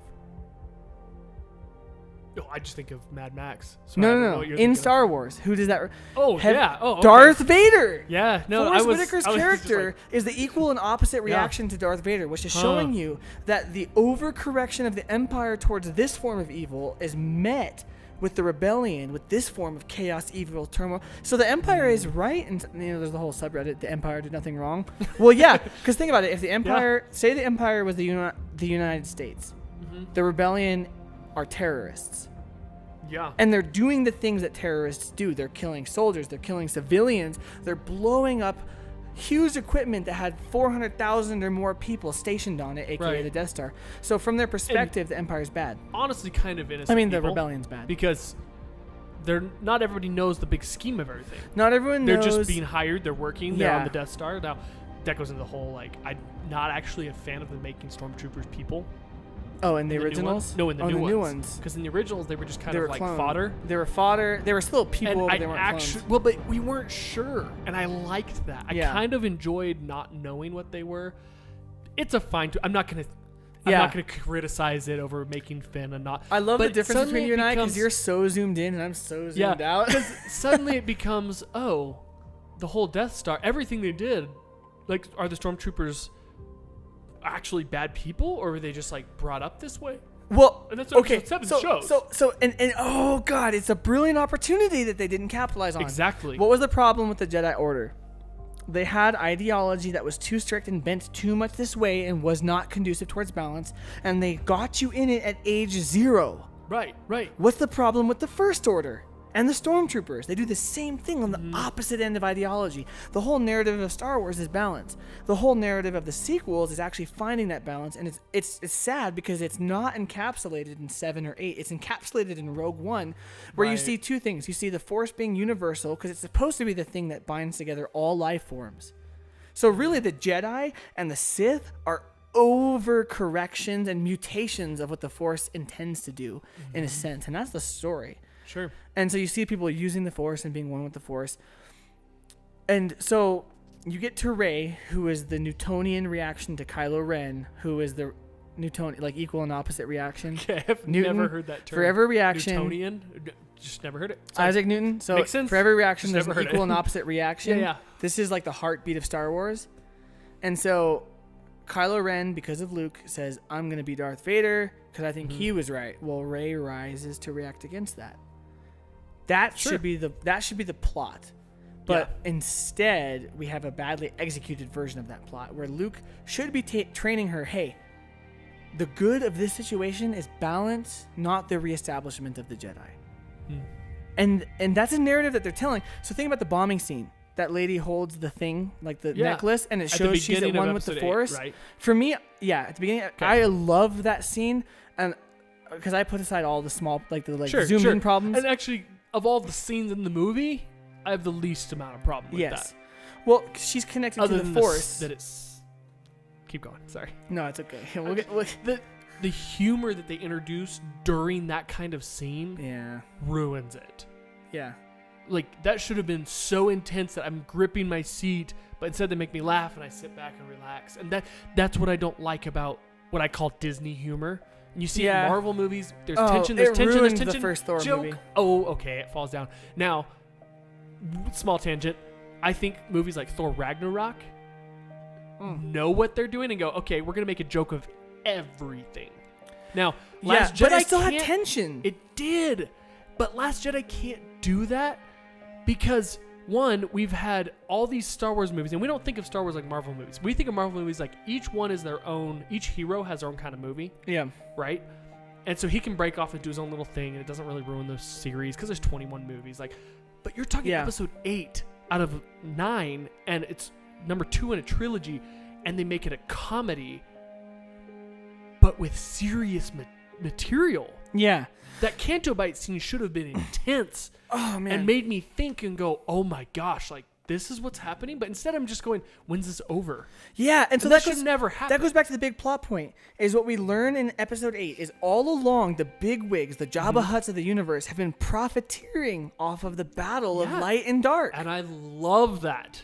But you don't get that. But we don't. Except when what's his face says that at the very end, and by then it's already too late. Exactly. And they muddled it so badly with completely ridiculous stuff. Like the whole, when I think of the Canto Bite scene, all I think of is, oh, they saved the animals. That is when I leave that scene thinking, Peter that's would not be the proud. point of that. Yeah. That's not the point of that scene. No. But yet, that's what I'm left with, which means that they completely executed And so it let's wrong. think about it in context of Episode 7. Episode 7 ends with this. It ends with the entire New Republic being destroyed by a weapon apparently no one knew was happening. Because once again, no one has control over the Outer Rim. Right. So they built Starkiller Base. They Kills built 5 planets. Yeah, it destroys the entire New Republic, which has only been here for 60 years, and it's all Luke's fault. So, and so in the wake of that, you have big-wig Jabba the Hutt type figures gambling as if the entire universe isn't in shambles. Right. It's like, no, you would have just 5 planets, including Coruscant, which isn't confirmed, but it's pretty much confirmed that Coruscant got destroyed, which is like the planet of a city. Yeah. Can you imagine what that would do for the whole entire, we don't feel any of that. Exactly. You don't feel any of that. And here's the point is you can have them gambling, and you should, because it drives home the point. But you should show how decrepit it is to be sitting here drinking alcohol, watching animal horse races, while the entire fabric of order has been obliterated, and you profited off of both sides. Yeah. Oh, man. But see, that's heinous. We're talking about this. None of this is shown in the movie. Like, it's implied. Alluded to, but you can't just watch it and get that. You have to really be involved and thinking about it. Okay. I shouldn't have to. There's some instances where I should have to really think to get something right. Yeah. Like the and that's Joker's satisfying. motive. Okay. Yep. You got to watch that movie over and over and over, The Dark Knight, just to find out truly what the Joker is thinking, right? Yeah. But I don't have to sit here and watch it over and over to see his terrorist attack. Yeah. I watched Last Jedi. I've seen it like probably 3 full times through, maybe 4 times probably, and then a few times just like briefly here and there. And I still have to like really think to get the most basic stuff in that movie. Yes. And it's like there's things that you should tell me, and there's things that I should figure out. And you just don't tell me anything. They tell you the wrong things, and you have to figure out the wrong things. And okay, so here it all comes back to Rian Johnson. I think this is what happened. Someone that's in the writing room knows how Star Wars is written. They know the whole charismatic rhythm thing, and they kept him. To think that we're smart, and I'm not saying like Kathleen Kennedy's an idiot or the Lucasfilm people are idiots. They definitely know more about Star Wars than I do. Yeah, clearly, but they also don't know how to execute it. Yeah, well, and I think it came from this. They wanted to stay true enough so as not to derail the whole heartbeat of it, right? Sure. But then they wanted him to make it new. Well, you can't do both. No. And so here's my thing. I like the ideas, zoomed all the way out, 400,000 feet away idea of Episode 8. I don't like the execution of it because the particulars is where they made it new, not the big story. If you wanted to make it new, you have to change the fundamental meta-narrative, and here's how you would have done it. Here's exactly how you would have done it, and people thought it was going to happen, and it didn't. Rey should have joined Kylo Ren. And then we wouldn't complain about anything else in that movie because that would have been so epic, and the end of it would have had to be so different, and it would have been new. I'll tell you why they didn't. They couldn't make Rey a bad person. Yeah, that's true. Because Rey is like their golden child that's of, true. okay, 1, we're politically correct with her. Yeah. 2, she's our new hero. Luke didn't turn bad, so she can't turn bad. Like all this stuff, and it's like, yeah, but you are trying to do something new, so do something new that works. Yes. Like, we're okay with the hero being bad for a movie as long as it makes sense in the story. But instead we're left with nothing happening. We're just super powerful Jedi out of nowhere. Yeah. Like, and then a villain who's actually had training for years, including training under Luke, and can't even beat Finn, or hardly beats Finn. Yeah. Like, it just doesn't make sense. Like, it's so weird, like, how they, like, level people in terms of power, right? Yeah. Well, and so some of the reason they do that is because the whole point of the sequels is to say that the Force is in and through everyone. I was going to bring that up, yeah. But with Finn, I mean, they brought up the point that Kylo got shot by a freaking Chewie's explosive crossbow. Sure. So the fact that he survived that does give credibility to his power. But they should have made him look weak. He should have looked more weak than he was. He's fighting fine, but it's like, he has the Force, which means he can think faster and do things that Finn can't because he's not in tune with the Force. It would have been a 2-second battle. What we should have seen with Kylo there was all of the anger and desperation and ferocity that the Sith love without the discipline of being able to control it. Sure. Because he should have been so visibly weak because those cross bolts blow people up. Like, you play the video games, you watch the movies. Chewie's Even cross in movies, bolts and do the line damage. from Han Solo is like, I need one of these. Yeah, like, that thing's great. It's great. It hits Kylo and he's bleeding, and so we see that there is some sort of weakness. But just so if we're gonna zoom in on the particular, to execute that scene, what they should have done is he should have been more visibly damaged, more visibly weak and undisciplined, and irrational with his attacks. Yeah. And then Finn Here's a beating thought. him would have made sense. He gets hit in the right arm and has he's to start right-handed? fighting left-handed. With one hand. Now yeah. it makes sense. Yeah. Right? But so I read the Darth Bane books. Now I know there's hundreds of Star Wars books out there. So many. For me to base everything off the Darth Bane books is stupid. But that's what I'm going to go with. They make it such an important thing that how much training they go through to be able to use a lightsaber and not kill themselves. Mm-hmm. I mean, tons of training. Yeah. And yet Finn can just pick it up and fight fine. Yeah. It's like, no, first off, he's never fought with a weapon like that, and neither had Rey. That's the big one. People are like, she's a fighter. I'm like, yeah, with a staff. You know how big... Double-edged lightsaber, man. Would have been so cool. Her having fought Kylo without lightsabers somehow, okay, maybe, or some weapon, but her fighting with a regular lightsaber completely goes against the character that we grew up knowing her as, right? When I say grew up, I mean the beginning of the movie. She should have either not had a staff, so it makes sense that she can use a lightsaber, but it just doesn't make sense because every weapon's different. Just because you can fight with one weapon doesn't mean you can even use the other one. And so that whole deal with Kylo actually being weaker, like, he throws her against a tree with the Force. Yes. But yet he can barely beat Finn. Why doesn't he just crush Finn with his fist? Like that, I really think Finn should have died in that moment. I think he should have been defending Rey and die, and then Rey, maybe in her anger, right, uses the dark side even to challenge Kylo. Okay, that makes sense. There's just no reason why. And then we get to episode 8, and Finn should have died again. But as Robot Head would say, the sack of potatoes came in and saved him and then sexually harassed him. Like, it's so ridiculous. But yeah, I don't want to drag this on too much longer. Yeah. But I think it's safe to say that we both can see now where episode 8 was going or was trying to do. Yeah, zoomed out as a bird's eye view, you're like, oh, that's brilliant. Yes, and I think that's where my friend Elliot, I think he's more like you. He loves that. Yeah, and that's right. Yeah. And you do. Yeah. But I cannot get over the fact that in 10 years we're going to be laughing at how horrible this movie is. Yeah, and now that you've pointed that out, I see that too. Yeah. So, and for a second, and my whole point of reviewing a movie is how long is this going to last in cinema? And I love that. I've goal. never thought about that until we talked about this stuff. It's and so that's important. When I look at Best Picture winners, people are like, that's a great movie. I'm like, yeah, but will we be watching it in 10, 20 years? Yeah. Citizen Kane didn't win Best Picture. That's the movie we talk about from the 40s. Yeah. Right. I was thinking about this, so like Citizen Kane, and then like, so he's teaching me, he's like giving me like a film history course by giving me these old, I'm like, what 5 movies should I watch most? And he gave me all these black and white movies. I'm like, what the heck? Stagecoach and Sanjuro are black and white, and Sanjuro's subtitled. It's Japanese. Right. Yeah.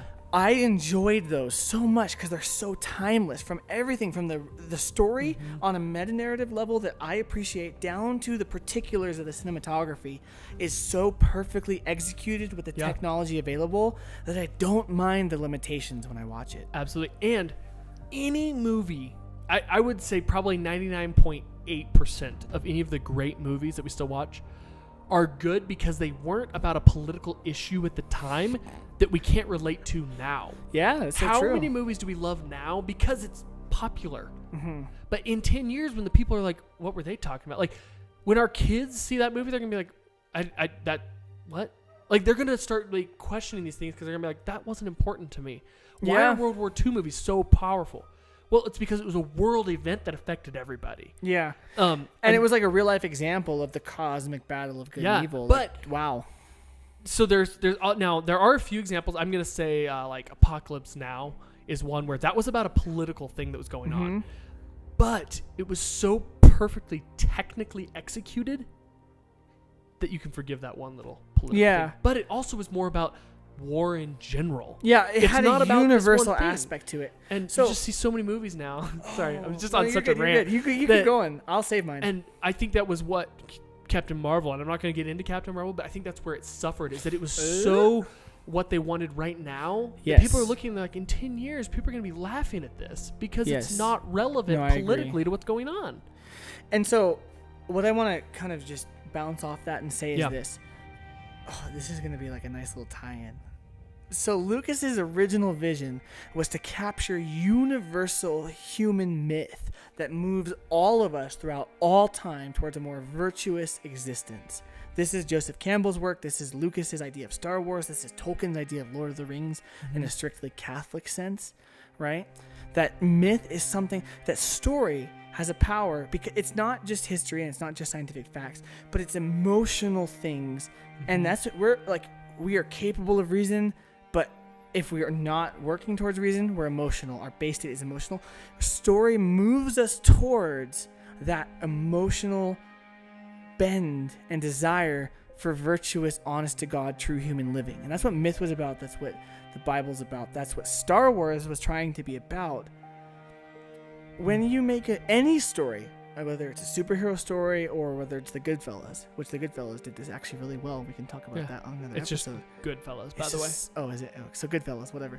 Anyways, they capture some universal aspect that's timeless to the conversation about what does it mean to truly be human and not just exist as a human and get through this life as someone who happens to be biologically Homo sapien, but how do I do this the best I possibly can?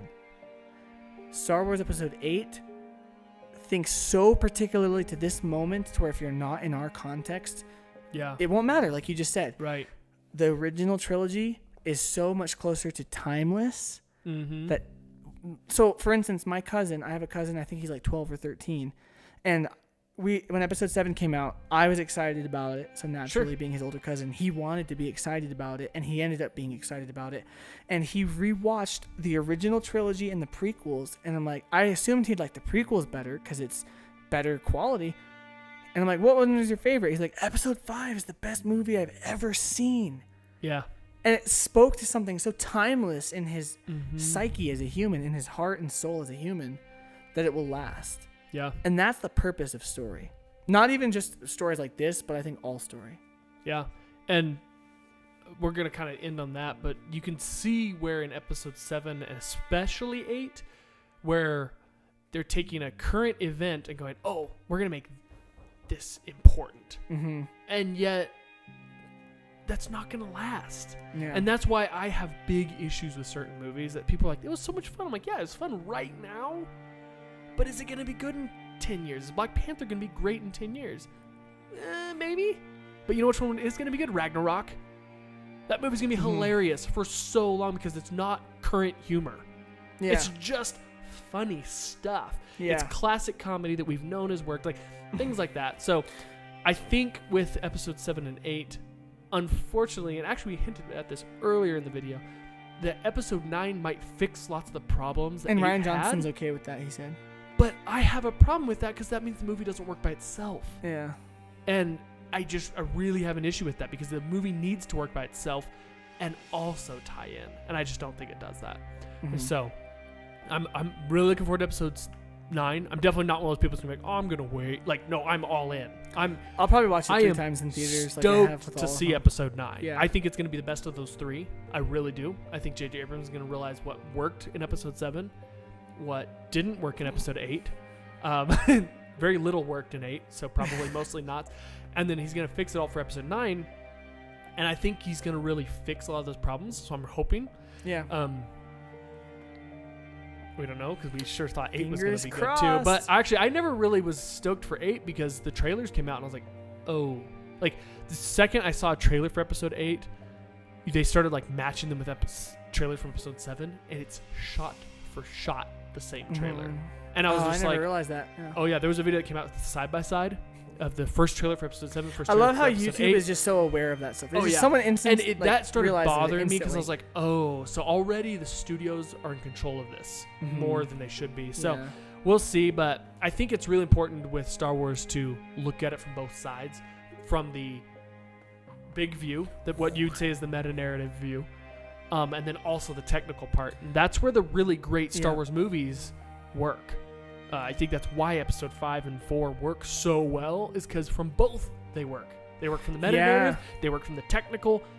Perfect. Like, I would argue to say that, like, it's arguable that Episode 5 is a perfect movie. There's very, very little in that movie that you could change or remove or do differently that would make it better. I think it's as good as it can get. Yeah. Well, and just one last thought. I wonder if something about this whole idea of meta-narrative story versus execution should add somewhat to our idea of film theory. Because you think about it, like reading a book, the classics of literature have remained classics, even if you have to know French and classic Greek to read them, or read cultural context to understand them fully. But you can go read Les Mis, or you can go read Greek mythology or Beowulf, and even if the cultural particulars, and this is the problem we have with these movies, is the particulars, right? But even if the cultural particulars don't make sense to you, the things in the story and the beat, in the way it's written, and the particulars of the writing, even if it's translated, the zoomed in level of how it's executed as a piece and the meta-narrative flow together well, that even thousands of years from now, Beowulf will be read, Dante's Inferno will be read, The Great Gatsby will be revered. With film, you don't just have the one dimension of the execution of writing and beat and prose and narrative. You have the dimension of that being portrayed through auditory sense, through visual sense, and then the beat and the story all. So it's so much more complex. And I wonder if that's kind of the lesson here. I'm gonna kind of end on this. My friend Andrew, who we have talked, he's big time director now. Yeah, not this Andrew, different one. Yeah. This is Drew. Yeah. He wrote an article. Well, didn't write an article. He was interviewed. I think this was maybe the No Film School interview. Might have been a different one. Okay. I'll try and find it and link it below, actually.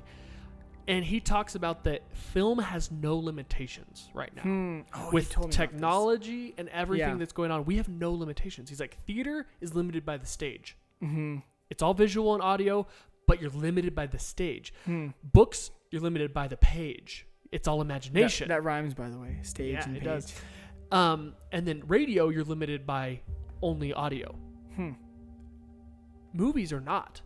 They have all of those. And we've gotten to the point where, and just look at any Transformers movie, where we've gotten so extreme on audio and visuals and story, not really. But we haven't limited ourselves, and that's actually causing a problem.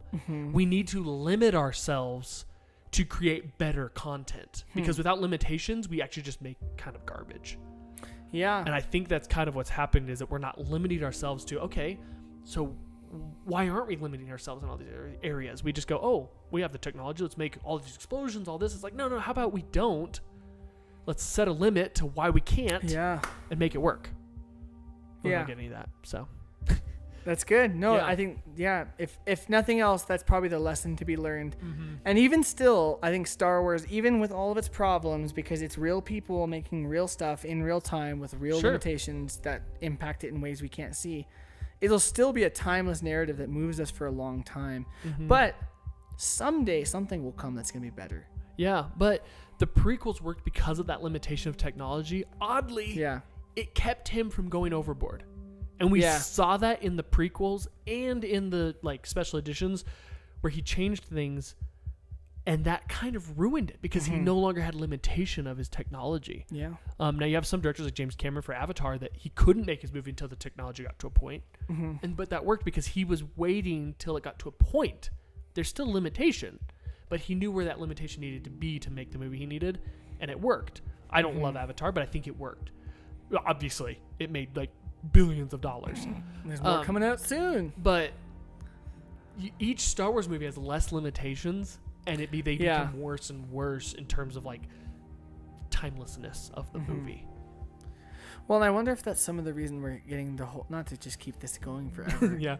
But that's probably some of the whole remake culture in Hollywood right now. It's like, oh, now we don't have the limitations. What would it look like if we could make it with all this stuff? Exactly. And all the best sequels do have limitations. Aliens. The reason it was so good is because they stayed on that little planet and fought the aliens. Yeah. Instead of making it some big, huge, stupid thing. They stayed to the limitations that Alien made then they're like, okay, now we have more technology for aliens, but we're only going to use it to do slightly better monsters, slightly better like special effects, and that's it. We're not going to change the story because we can. And it works. Yeah. It's going to go down as one of the greatest sequels ever. So yeah, well, I think that's probably all we can talk about Star Wars for That's all I this have to say. video, at least. Maybe when episode 9 comes out, we'll do another one. But We got to do a review. Yeah. oh yeah, for sure. So thank you so much for watching, and if you guys want to see more whiskey reviews, let me know. What topic do you want us to talk about next? We'll probably come out with these. I want to keep coming out with these quite often because they're fun. They're a lot more fun than And I anything enjoy else. ranting about things. It's like a podcast, but for YouTube. So let us know what topic you want us to cover. I'm thinking before Endgame comes out, we'll do a Marvel one and just kind of discuss all the Marvel movies, which ones work, which ones don't. Got to watch a lot of those first. But that's why we didn't do it today, actually, was we were like, okay, we got to watch a lot of Marvel movies before that happens. So that's probably what we're going to do next. But thanks for watching, and thanks, Drew, Thanks for for having drinking with me. All right. Peace. Thank you. See you guys.